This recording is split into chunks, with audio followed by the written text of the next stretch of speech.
Whether you are traveling on vacation, for a holiday, or maybe you're about to embark on a tour, you might be wondering, how will you best be able to fuel yourself during this time?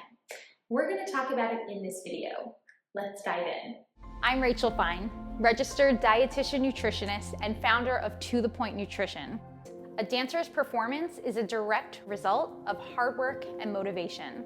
So where does food fit into this? There's a lot of myths and a ton of antiquated ideals, and I'm here to dispel those. Hi, I'm Rachel Fine. I'm a registered dietitian nutritionist and founder of To The Point Nutrition and the creator of The Healthy Dancer. In a nutshell, I teach dancers how to utilize food to optimize their performance, but doing so in a way that just feels supportive, sustainable, and surely not restrictive. Today, we're going to be talking about all of the key fundamentals that I've spoken about in the past regarding sports nutrition, intuitive eating, and how we can pack that up with us and take it when we're on the go. But not just on the go in an everyday setting. Rather, when you are traveling near or traveling far, maybe traveling to a brand new country, there are some key considerations that you'll want to know before heading out.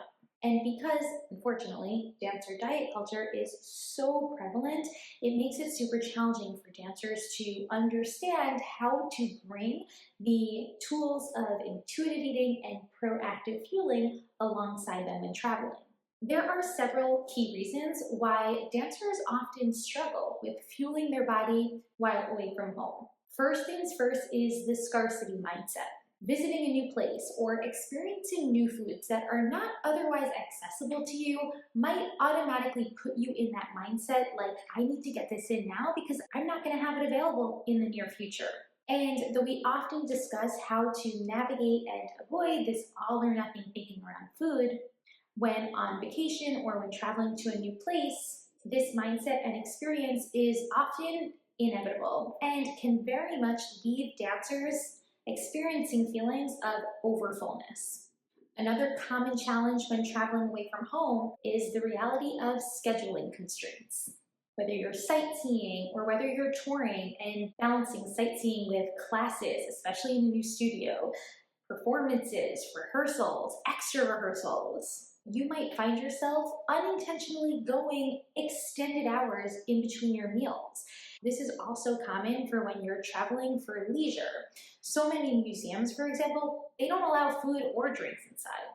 And then another obstacle to fueling while away, language barriers. It could be a menu that's in another language, which is truly making it difficult for you to decipher foods that you might want to eat. So now let's talk about the ways in which you can continue to prioritize fueling while also taking into account the reality of these inevitable experiences that might come up. First things first, you'll want to reevaluate your personal priorities. And this is really going to depend on the purpose of your trip. So for example, differences between going to a beach vacation, which is all leisure, versus going to several different cities for touring and dancing. We need to reevaluate the role that food is playing.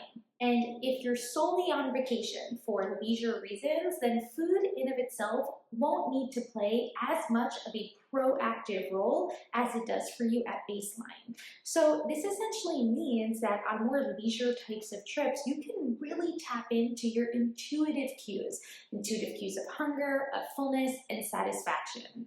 This also provides you with way more flexibility in regards to how you're feeling throughout the day.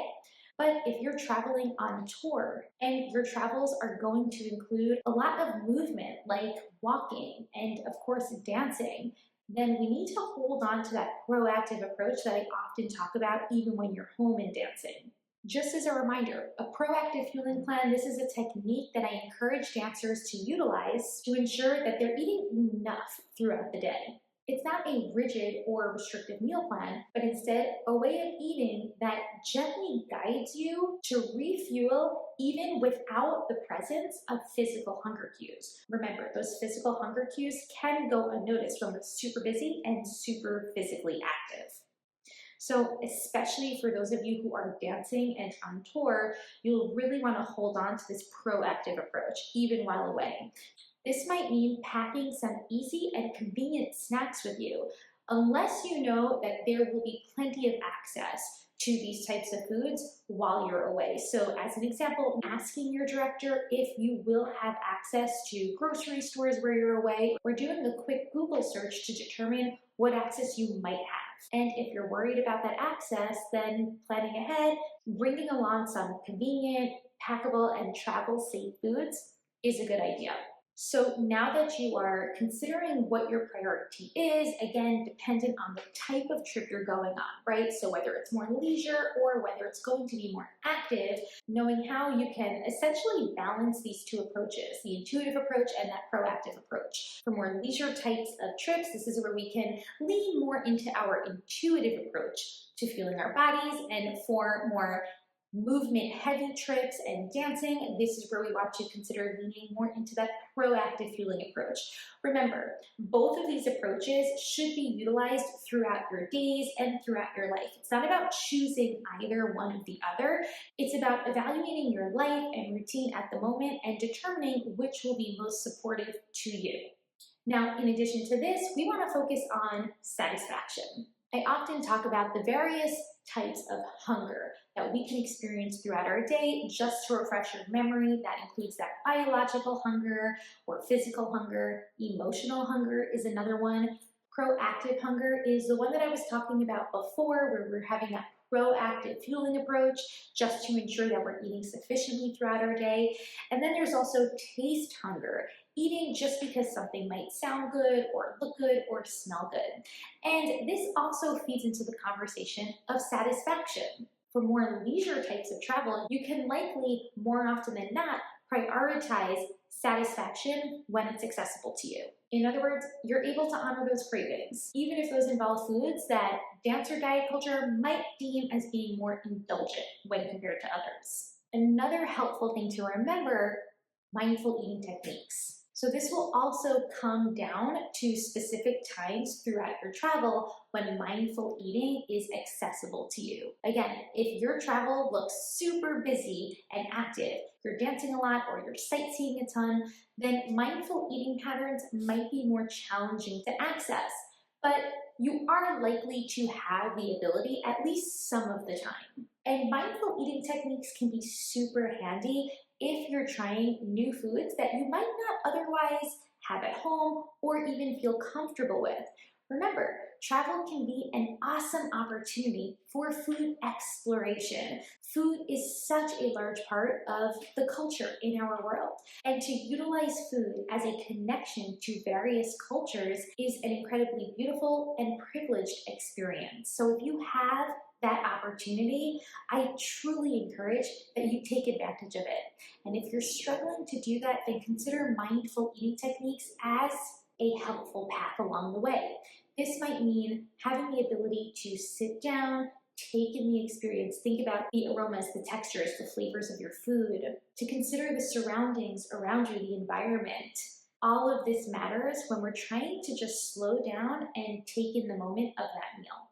And then another super important consideration is to remember compassionate curiosity.